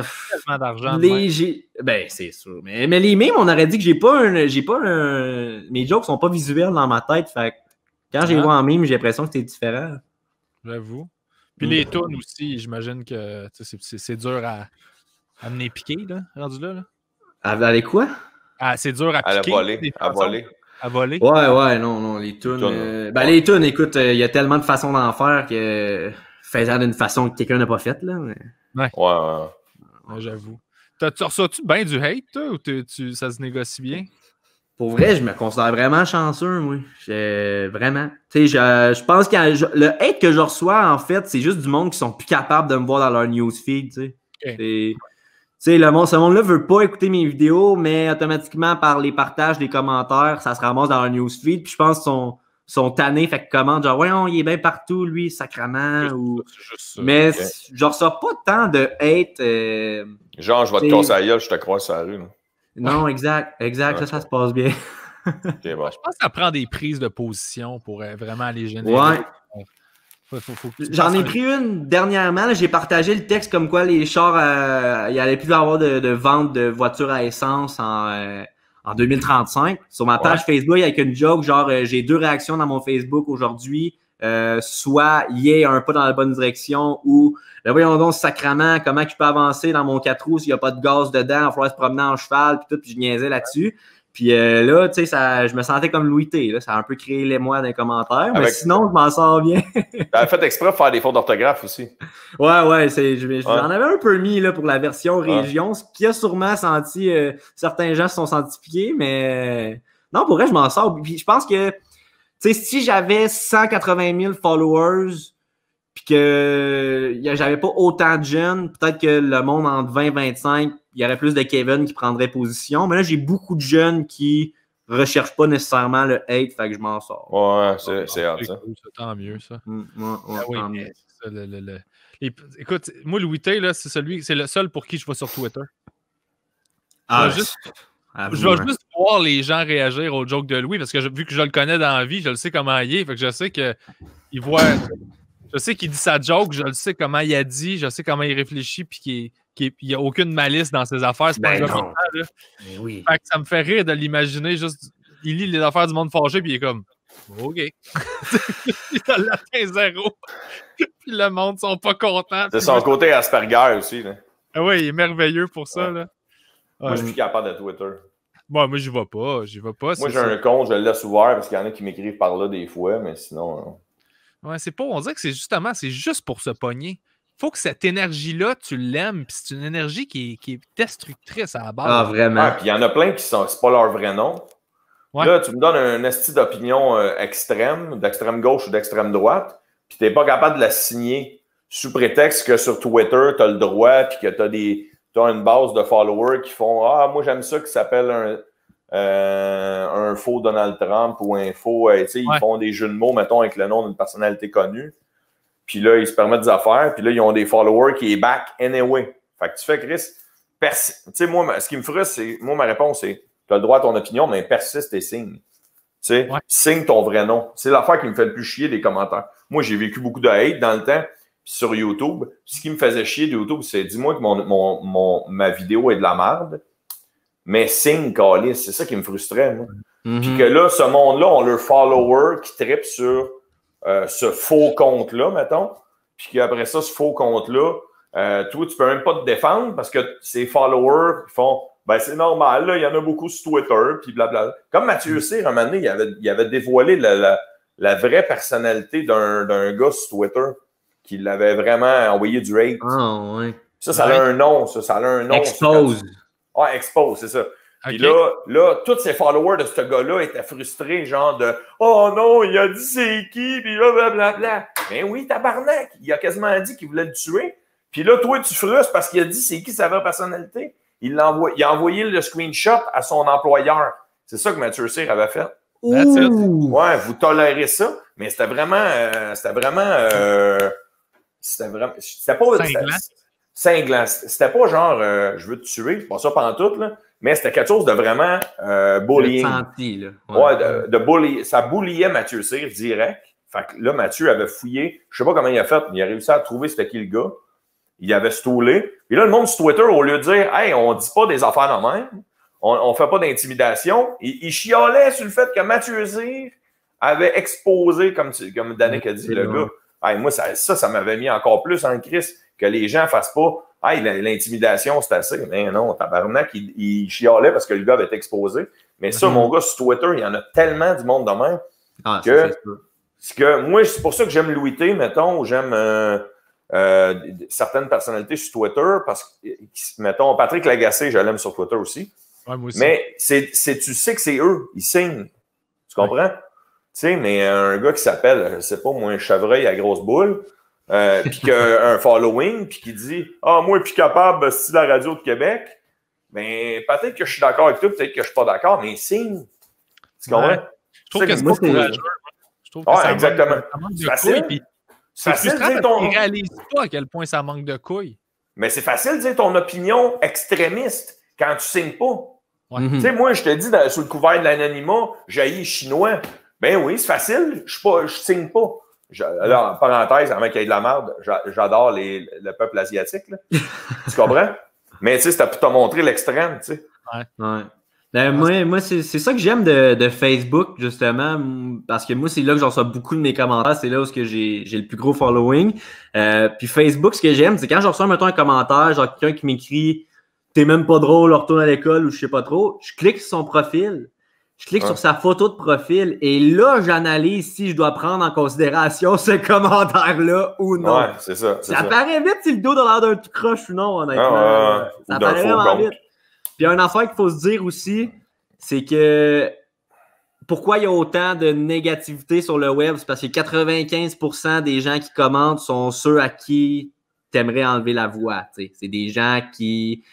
Tu sais, les gens qui ont une tête aux épaules puis qui sont moins impliqués émotionnellement dans les débats vont juste pas commenter parce qu'ils savent que ça va attirer des réponses puis ça finit juste pas après. Donc, le monde qui n'a pas de tête aux épaules, eux, ils vont juste commenter, ils vont le faire. Puis ils vont se faire répondre par quelqu'un d'autre qui n'a pas de tête aux épaules puis ça va juste pas finir. Fait. Ça va dégénérer. Ça donne l'impression que tout le monde se chicane, mais il y a juste les épées qui parlent. C'est une minorité. C'est une minorité. C'est une minorité. T'as raison, ça a bien du bon sens, Denis. Martin Racine qui avait un bon angle de numéro, il disait les épées font tout le temps plus de bruit. Là. Alors ça, c'est sûr. Les autres qui crient, là. Ça crie pas, là. Non, c'est ça. Mais on vit pas dans un monde de nuances, on vit plus dans un monde de nuances. C'est ça qui me fascine. C'est pas valorisé. Faut que tu sois d'un bord vraiment ou de l'autre bord vraiment. Si t'es entre les deux, c'est pas sexy, c'est pas flamboyant, c'est pas gros, c'est pas facile à grabber, c'est comme... La pandémie n'a pas aidé à ça non plus. Là. Non, vraiment pas. Non. Et moi, je marche sur des œufs là, quand je jase avec le monde qui disent qu'est-ce qu'ils font dans le party de Noël ou en faites-vous ou en faites-vous pas. Ben, moi, la pandémie, c'est plus, tu sais, il y a eu beaucoup de débats là, pour ce qui est, écoute, avec MeToo, Black Lives Matter, il y a eu beaucoup de ça. Puis moi, ce que j'ai aimé du web, c'est qu'on en a vu toutes les couleurs, mais je me suis beaucoup instruit en voyant justement de toutes les couleurs. J'ai vu une version comme l'autre, et même si j'accepte pas l'autre, j'ai au moins conscience qu'elle existe, puis celle-là, ben je la comprends maintenant mieux. Pour vrai, moi, ça m'a fait beaucoup évoluer sur beaucoup d'aspects que, tu sais, des fois, ça te travaille en dedans, puis ça lire des commentaires, ça te frustre, mais moi, je me rends compte qu'au bout de 6 mois, il y a plusieurs commentaires qui vont me donner des arguments pour les prochaines personnes qui vont faire des commentaires caves, tu sais. Mais tu fais l'effort d'être ouvert à ça. Puis là, absolument. Aller chercher un point de vue puis essayer de comprendre ce qui se passe puis comprendre les deux bords, tu sais. Parce que comprendre que moi, je suis pas concerné par la plupart de... Tu sais, je peux juste être un complice d'aider ces gens-là parce que la plupart des débats ne me concernent pas. Fait que je peux juste m'instruire puis aider le mieux que je peux. Là. Ouais, c'est fatigant, je trouve aussi, le monde qui se font porte-parole de tout, là. Autoproclame porte-parole de quelque chose, puis t'es comme pas mal certain qu'ils t'ont pas choisi comme porte-parole. Non, c'est ça. Genre, t'es pas le. Genre, tu peux. Non, c'est pas toi. C'est pas toi le Ouais. Non, moi, mon mot préféré dans un commentaire Facebook, c'est selon moi. Si t'écris selon moi, t'as déjà plus de mon respect. Si tu te prends pour la parole du peuple, là, tu pars avec 2 prises en mon C'est vrai. Mais le fait des. Tu sais où j'ai lu ça récemment que l'objectif des médias sociaux, c'est de te garder sur la plateforme le plus longtemps possible. Fait que généralement, tu vas être exposé à ce qui te fait réagir le plus. Donc, souvent, ça se peut que tu te ramasses avec un feed qui est rempli de trucs qui te choquent ou qui te font chier ou qui sont négatifs parce que l'espèce de la haine, ça donne plus d'énergie que l'amour puis le positif. Fait qu'il y a des plateformes qui vont t'exposer plus à ça pour que tu restes à la plateforme parce qu'ultimement, c'est le but de la game, c'est que tu restes dans la game et que tu sois exposé au plus de pubs possible. Fait que les algorithmes ne sont pas là nécessairement pour te donner l'information pertinente, ils sont là pour que tu restes dessus. Ils n'ont pas la responsabilité de... Là, ils ont commencé à faire des fact-checks, des trucs de même, mais leur job, essentiellement, c'est juste que tu sois sur la plateforme. Fait que s'ils savent que cette post-là va te mettre en tabarnak, ils sont comme, on va te le mettre d'en face, là. Parce que tu vas commenter, puis tu vas rester là, puis tu vas continuer de nourrir le truc. Ça, c'est et de là, pourquoi c'est les commentaires et les partages qui aident les vidéos ou tout ce que tu publies. Parce que c'est ça qu'ils veulent, que le monde en parle. Puis moi, c'est ça qui m'a fait comprendre Facebook aussi, c'est que c'est un réseau social, hein, et non d'auto-promotion et non de j'annonce mes nouvelles. Fait que si tu veux que tes affaires fonctionnent, il faut que Facebook ait l'impression qu'il y a un intérêt social autour de ça, que les gens en parlent, que les gens veulent le montrer aux autres. Puis c'est pour ça que les posts de TVA se ramassent autant dans nos newsfeeds. À cause des commentaires. Ah, c'est clair. Ah, c'est intéressant ça. Puis ça, là, quand tu regardes ça, est-ce que tu l'analyses puis tu le déduis ou quand il y a des changements d'algorithme, il y a des ressources que tu peux consulter pour comprendre c'est quoi les changements? Moi, j'ai pas eu accès à aucune ressource ou aucun cours. C'est mon analyse personnelle. Puis c'est beaucoup dans ce que moi je produis aussi. Tu sais, je suis bon pour comprendre. Tu sais, mettons, dans mes formats de vidéo, après une journée, si la vidéo a 40 000 vues, ben je peux te prédire dans 3 jours, il va en avoir combien. Tu sais, je suis bon pour ce que je fais moi, mais je connais pas l'entièreté des trucs. Mais pour Facebook, surtout, je trouve que c'est assez clair. Pour ce qui est des autres plateformes, je suis un peu moins bon. Je me suis surtout concentré sur Facebook, qui marche, comme je disais, beaucoup aux commentaires, partage. OK. Ah, c'est intéressant. Tu sais, pendant le confinement, là, moi, je m'étais dit, il faut que je lise un livre ou il faut que, tu sais, comme beaucoup de monde ont fait, genre, moi, pendant le confinement, j'ai appris, je me suis pris des cours de guitare ou des affaires de même. Moi, je me suis payé des cours de Photoshop. Ça faisait longtemps que je voulais apprendre ça. Puis, je me suis payé des cours de médias sociaux. Cool. Pour comprendre Facebook puis Instagram. J'ai pas checké beaucoup TikTok puis Twitter, là, mais Facebook et Instagram, je me suis payé plusieurs heures de formation de Facebook même. Puis, as-tu été pertinent? Ouais, mais c'était surtout pour business. Je l'ai surtout suivi pour quand tu es un commerçant, que tu as une boutique Facebook, que tu veux faire de la pub Facebook. C'est surtout ça que je me suis spécialisé. Mais j'étais capable de transposer plein de points que je peux amener à un artiste, mettons. OK. Parce qu'on veut pas, on demeure un produit dans une certaine mesure à promouvoir et à vendre. Ouais. Puis je pensais que je connaissais Facebook avant de suivre ces formations-là. Puis quand j'ai commencé à suivre ce format-là, je fais hit, tabarnak. Non. Je connaissais rien, man. Je connaissais rien. Puis même là, j'ai genre 20 heures de formation en arrière de la cravate, puis j'ai l'impression que j'en connais rien que la moitié. Non, puis même moi, je parle à travers mon chapeau, là, je connais sûrement 10% des particularités de la plateforme. Mais t'es bon pour analyser ce que tu fais, c'est ça l'important. Ouais, c'est ça. En fonction de ce que moi, je l'utilise. Là. C'est ça, c'est juste d'être bon pour faire ton truc, puis ton produit, puis développer ton affaire. C'est ton équation à toi que tu résous finalement. Là. Ouais. C'est une très bonne chose. Là. Très cool. Hey, en terminant, messieurs, y a-t-il des trucs qui s'en viennent pour vous autres? Hey! Tu ne nous demandes pas qu'est-ce qu'on a appris cette semaine? Je le demande plus, mais qu'est-ce que vous avez appris cette semaine? Ah, ça fait longtemps que je n'ai pas écouté le podcast. D'abord, excuse-moi. Ouais, pas de trouble. Ben moi, honnêtement, j'ai appris de quoi qui me fesse dans le dash. Moi, t'as dit, j'ai appris que il y a une couple d'années à Montréal, il n'y avait pas d'open mic. Moi, je pensais que c'était de même que l'humour s'était créé. Un open mic créé par Yvon Deschamps qui en amenait un autre puis envoyait, mais... Non, mais il y a les lundis DAA dans le temps, par exemple. Ouais. C'est les lundis DAA, ça l'a fait grandir plein d'humoristes old school. Nous autres, on n'avait pas de micro quand on a commencé. Oh mon Dieu! C'était de l'humour oral, c'était... Non. L'humour oral, c'était... On était à la maison, puis on comptait des histoires dans les... En se tapant ses cuisses. Ouais, avec un violon. Ouais, d'un gars. Pour vrai, Joe Violon, c'était le premier gars à faire ça au Québec. Il s'appelait Joe Violon pour vrai, puis il se promenait de village en village, puis il rentrait dans les maisons, puis il comptait des histoires, puis il s'en allait. Wow. C'est vrai? Ouais. C'est drôle, ça. Je vais pas aimer, moi. Ça fait longtemps, ça fait genre, ça doit être dans 1800, là, tu sais, mais ouais. Et ouais. Il est enterré en face de chez la maison de chez tes parents. Ouais, c'est ça. Dans le cimetière protestant. C'est ça. Tu l'incarnes. C'est drôle. Puis toi, Dano, qu'est-ce que t'as appris? J'ai appris bien des affaires, là, on apprend tout le temps, mais une affaire qui m'a marqué cette semaine, c'est la technique de communication du fromage suisse. J'ai lu ça dans la presse, je pense, ou sur le site de Radio-Canada, un des deux. Là. C'était un site... ouais, c'était Radio-Canada. C'est dans le sens que j'ai pas lu ça sur un site d'affaires qui se peut pas. Là. C'est une source sérieuse. Non, mais que c'est une technique de communication qui a été inventée il y a une vingtaine d'années en Europe. Puis, je pense que c'est en Grande-Bretagne. Puis, c'est une technique d'information que si tu veux pas que l'information passe bien et qu'il n'y ait pas de trou, tu sais, pour faire référence au fromage suisse, tu prends plein de tranches de communication qui vont tous avoir des trous, mais qui, une fois empilées bien comme il faut, une à côté de l'autre, vont faire qu'un moment donné, l'information va rester. Peu importe d'où qu'elle part. Puis, il faisait référence à François Legault. Il analysait comment François Legault gérait la pandémie, la communication de la pandémie, du moins. Puis là, il disait, si il mettait toutes les tranches, une à côté de l'autre, tu comprends, en parlant, mettons, du système de santé, des scientifiques, des ci, des ça, bien, l'information aura fini par rentrer. Là, en ayant mis des tranches un peu partout, il y a plein de monde qui la capte, mais il y a plein de places qui a des trous. Puis, tu sais, c'est plus précis que ça, mais je trouvais ça vraiment bon comme explication, que si tu prends le temps de bien définir chacune des lignes de communication qu'il y a dans ton dossier, parce qu'en pandémie, il y en a beaucoup. Il y a la santé, il y a la façon dont le système de santé est fait, il y a l'économie, tu ne veux pas perdre l'économie, il y a ce que la population doit faire, ce que le gouvernement va faire.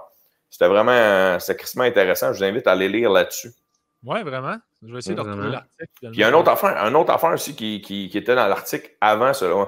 Non, c'était même pas dans le même article, c'est dans l'article que j'ai lu juste avant.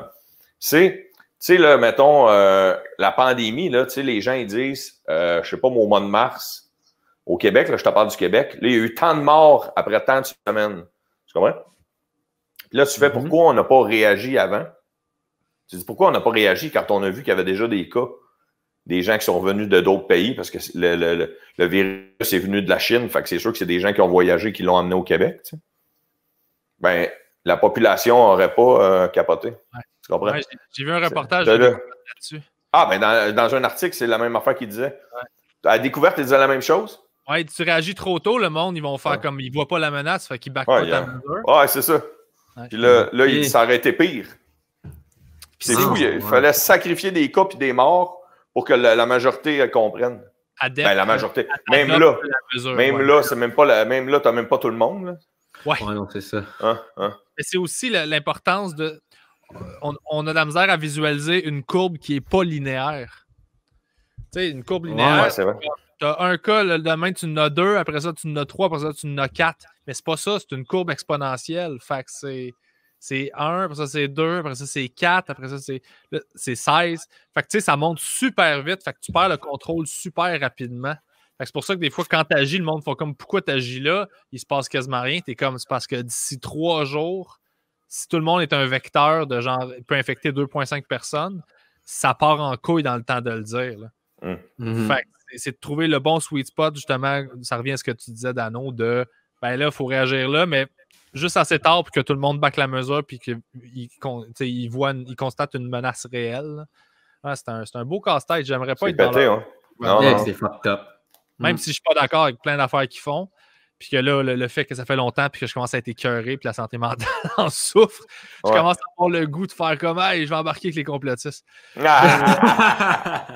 Non, mais je suis sur le bord de faire comme OK, là, moi, je chiale pas, je vais le laisser travailler, je comprends que c'est moi qui est tanné, mais je vais être d'accord, je vais backer les mesures, mais des fois, j'ai le goût de faire comme ça n'a pas rapport. C'est vrai que ça n'a pas rapport les restos, c'est vrai que ça n'a pas rapport. En même temps, je fais comme non, ma gueule, c'est juste moi qui est tanné, là. Mais c'est d'essayer de faire confiance aux instances qui sont en place. On n'a plus pour longtemps. Soyons positifs. Tu parles de la vie? Wow. Ça achève. On va mourir. Faites-le avec le sourire, ça achève. Ouais, c'est ça. 1-888, j'appelle. Ouais. S'il vous plaît. Non, mais pour vrai, dans le sens où le vaccin puis l'été va revenir.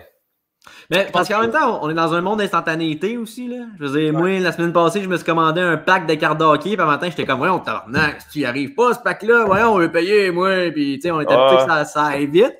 Puis là, c'est qu'on voit pas le bout. Moi, c'est ça le problème. Moi, j'ai besoin de savoir où je m'enligne. J'ai besoin d'un deadline. Pour vrai, si tu me dis que le bout, c'est au début de l'été prochain, ben je le sais. Puis je me dis go, une dernière go. Puis je vais être plus capable de l'accepter. Sauf que là, on aurait dit qu'on voit pas le bout. Puis ben là, on le voit tout le bout. Là, on voit sur Facebook qu'il y a des vaccins. Puis... Ah ouais? Moi, je dis au Québec, à Saint-Jean-Baptiste, on va être revenu. Puis la Saint-Jean-Baptiste va redevenir une fête aussi explosive qu'il était. Ben oui! Le 23, tout le monde a le vaccin. Le 24, on est 1 million, c'est plein avec Cain. Let's go! Oh. Ben là, c'était pour être Cain. Ouais, c'est pour être Cain. Ça ferait 2 mois de plus de pandémie, là. Ouais, c'est ça. Hey, pas passer 2 ans de pandémie pour finir avec Cain. Pour sortir avec Cain! Oui, en Dark Mabel, on va pogner le COVID. Non, c'est ça! Moi, je dis à Saint-Jean, on peut se voir. Ah, j'aimerais ça. C'est ma prédiction. Saint-Jean-Baptiste. Ouais, probablement. Mais l'été, ils vont se laquer parce que c'est moins pire, je pense. Puis... Ouais. OK. Prédiction, le pool d'Anneau de Saint-Jean. Moi, je dis que mai, on va pouvoir recommencer probablement à faire des shows au mois de mai. Là. Ah ouais, OK. Ouais, mai. Pas dans les salles peut-être, mais genre ailleurs, dans des places, là, les rassemblements. Puis... Surtout pas janvier, février. Je sais pas, moi je pense avec l'été. Moi je pense juin. Là. Ouais, t'es pas mal dans le même coin finalement. Ouais. Mais je vais dire le 23 juste pour battre. Non, mais dis la fête des pères. Dis la fête des pères. C'est genre une semaine avant Saint-Jean. C'est comme à Price is Right. Ouais, c'est ça. Vous n'aurez pas le 24-1. Vous avez perdu le pool. Ça devrait être ça. Pour savoir si tu as ton vaccin, tu fais un pool de quand ça finit, puis ceux qui l'ont, ben, ils ont leur vaccin, ceux qui l'ont pas. C'est bon, ça. Je suis partant. Ouais. Hey, merci les gars d'avoir fait l'épisode aujourd'hui. C'était vraiment merci à toi. Merci à toi pour l'invitation, super smart. Hey, anytime, puis continuez votre beau travail. Puis j'ai hâte on se fera des shows, là, des open mic. On se fera ça. Ben ouais, à cette heure que ça existe à Montréal, on va en faire. Une nouvelle réalité. À cette heure qu'on peut ne pas être payé pour jouer, tu vas-tu pas sauter l'occasion? Mais pour vrai, merci beaucoup d'avoir été là. Puis s'il y a des trucs que vous voulez plugger en terminant, j'imagine vos pages mutuelles, évidemment, vos vidéos, ces trucs-là. Y a-tu des projets? Facebook, Instagram, YouTube. Sinon, côté projet, on va attendre le vaccin et on s'en rejase. C'est ça, hein? Ouais, OK. Ouais, c'est ça. All right. Bon, on attend le vaccin. Twitch! Hey, plug ton Twitch, Danick, aussi. Ouais, Twitch, Danick Martineau, moi puis Étienne. La semaine prochaine, le début décembre, on a un gros tournoi de NHL. On joue pas mal aux 2 jours le soir. Écoute, on a même Max Contour avec l'équipe. Si boire Max Comtois. C'est pas ça qu'on joue aux 2 jours. Ouais, elle sera pas contente, Miss Rookin. En tout cas, Max Comtois dans notre équipe. Donc, un joueur de la NHL avec nous. On a Phil Jones, Madame Zoom, Cédric Ouellette, Dano puis moi. Fait que si vous voulez voir du NHL dans la chaleur de votre salon, c'est sur Twitch que ça se donne, Danick Martineau. Ah ouais, ça va être malade. Ouais, moi, je vais mettre mon Twitch, mais je vais partager celui de Danick. Parfait, ça, c'est une bonne idée. C'est bon, ça, Danick? Comme tu veux. Hey, ça va t'aider, le gros. Je pense que j'ai 17 followers. Ouais. Le carré de sable va te mettre au monde, mon chum. Tu me remercieras plus tard. Hey, merci les gars, c'était super le fun. Hey, merci Pierre Bruno, bonne journée. Ciao, bonne journée.